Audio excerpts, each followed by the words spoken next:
ቦታው ታዋቂው የለንደን ዌምብሌ ስታዲየም ነው። የ2011 የአውሮፓ ቻምፒዮንስ ሊግ ፍጻሜ ጨዋታ በባርሴሎናና በማንቸስተር ዩናይትድ መካከል እየተደረገ ነው። ሰዓቱ 54ኛው ደቂቃ ላይ ደርሷል። ውጤቱ 1-1 በሆነ እኩልነት ተቆልፎ ስታዲየሙ በጭንቀት ታውኳል። በድንገት አንድሬስ ኢኒየስታ ከማዕዘን ምት አቅራቢያ የመጣችውን ኳስ በቀስታ አቅጣጫውን አስቀይሮ በሜዳው መሃል ለነበረው ሊዮኔል አንድሬስ ሜሲ ያቀበለው። በሜሲና በማንቸስተር ዩናይትድ ግብ መካከል የነበረው ርቀት ከ25 ሜትር በላይ ነበር። የተከላካዩ ኤቭራና የቪዲች ጥላዎች በዙሪያው አጥብቀው ከበውታል።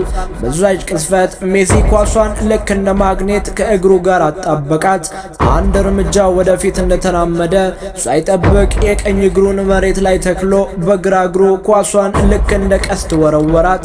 ኳሷ በማንቸስተር ዩናይትድ ተከላካዮች እግር ስር ሹልክ ብላ አልፋ የታሪኩን ግብ ጠባቂ የኤድዊን ቫንደር ሳርን ረጅም እጆች አሸንፋ መረቡ ላይ አረፈች። ቫንደር ሳር ባለበት ደርቆ ቀረ። መላው ዌምብሌ በአስደናቂው ጥበብ ድንጋጤና ደስታ ተቀላቅሎበት ናወጠ። ሜሲ ወደ ደጋፊዎች እየሮጠ በመሄድ በደስታ እየጮኸ ማስታወቂያ ሰሌዳውን በኃይል እየመታ የንጉስነቱን አዋጅ አወረደ። ከአግዳሚው ወንበር ላይ አሰልጣኙ ፔፕ ጋርዲዮላ እጆቹን ወደ ሰማይ ዘርግቶ ሲጨፍር፣ የታላቁ ማንቸስተር ዩናይትድ አሰልጣኝ ሰር አሌክስ ፈርጉሰን ግን እጃቸውን በድንጋጤ ሲንቀጠቀጡ ታዩ። ለመሆኑ በዌምብሌ ሜዳ ላይ የታየውና ዓለምን ያስደነቀው የቲኪታካ አስደናቂ ጥበብ ከዚህ የፍጻሜ ምሽት በፊት በባርሴሎና ቤት እንዴት ተገነባ? ሜሲስ የዓለምን እግር ኳስ በቁጥጥር ስር ለማድረግ ምን አይነት አስገራሚ ጉዞ አደረገ? አብራችን ቆዩም።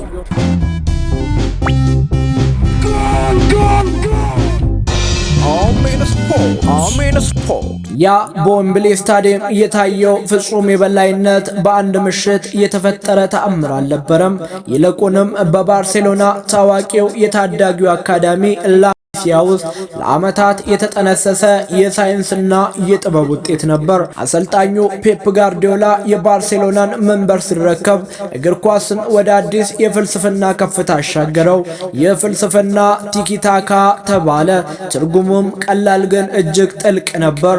ኳሱን ተቆጣጠር፣ ካልሆነ ግን ተቀባበል፣ ተጋጣሚ ኳስ ከሌለው ሊያጠቃህ አይችልም የሚለው ነበር። ሜዳው ወደ ትልቅ የሙዚቃ አዳራሽነት ተቀየረ። ባርሴሎናዎች ደግሞ የኳስ ዜማ የሚያቀናብሩ ኦርኬስትራዎች ሆኑም። በዚህ የሙዚቃ አዳራሽ ውስጥ ዋናዎቹ መሐንዲሶች ዣቪ ኤርናንዴስ እና አንድሬስ ኢኒየስታ ነበሩ። ዣቪ ኤርናንዴስ የሜዳው ኮምፓስ ነበር። ራሱን 360 ዲግሪ እያሽከረከረ ተከላካዮች ጨርሶ ሊያዩት የማይችሉትን ክፍተት በመፈለግ ኳስን ማሰራጨት የሚችል መሐንዲስ ነበር። አንድሬስ ኢኒየስታ ደግሞ በጠባብ ቦታዎች ውስጥ ልክ እንደ ውሃ ሾልኮ የሚወጣ ጥበበኛ ነበር። እግሩ ስር ያለችው ኳስ በምንም ታምር አትነጠቅም ነበር። እነዚህ ሁለት የአማካይ ክፍል ተጫዋቾች መጫወቻቸው ሜዳውን በካሬና በትሪያንግል ቅርጾች እየከፈሉ በማንቸስተር ዩናይትድ አማካዮችና ተከላካዮች ልክ እንደ ማዞሪያ መጫወቻ ያሽከረክሯቸው ነበር። የዩናይትድ ተጫዋቾች ኳስን ለመንካት ሲሮጡ ኳሷ ግን ከእጃቸው እንደጠፋች የብርሃን ጨረር በአየር ላይ ትቀባበል ነበር።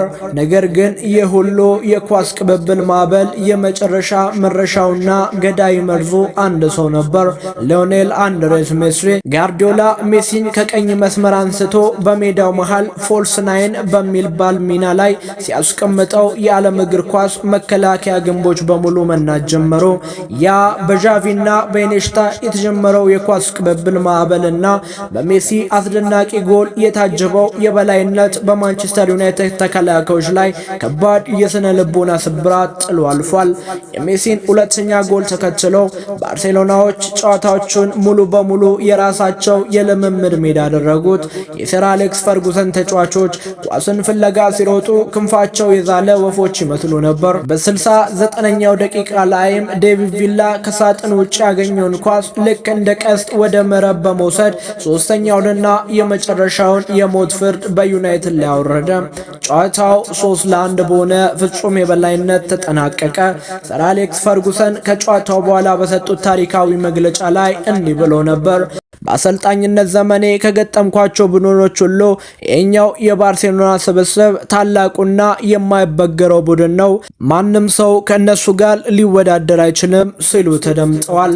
ባርሴሎና የ2011 የአውሮፓ ቻምፒዮንስ ሊግ ዋንጫን ከማንሳቱ በላይ እግር ኳስ በንጹህ ጥበብ፣ በአጭር ቁመትና በቅብብል ፍልስፍና እንዴት ሊገዛ እንደሚችል ለዓለም ያሳየበት ወርቃማ ዘመን ሆነ። የ2011 የባርሴሎና ቲኪታካ ዘመን በእግር ኳስ ታሪክ ውስጥ ልክ እንደ አንድ ታላቅ የህዳሴ ዘመን የሚታወስ ነው።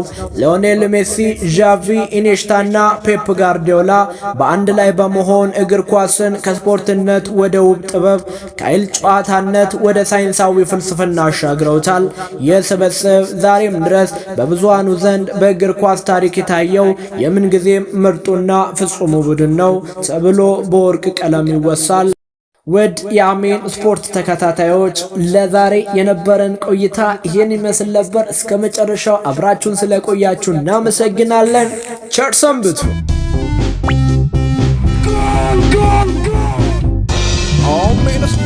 አሜን ስፖርት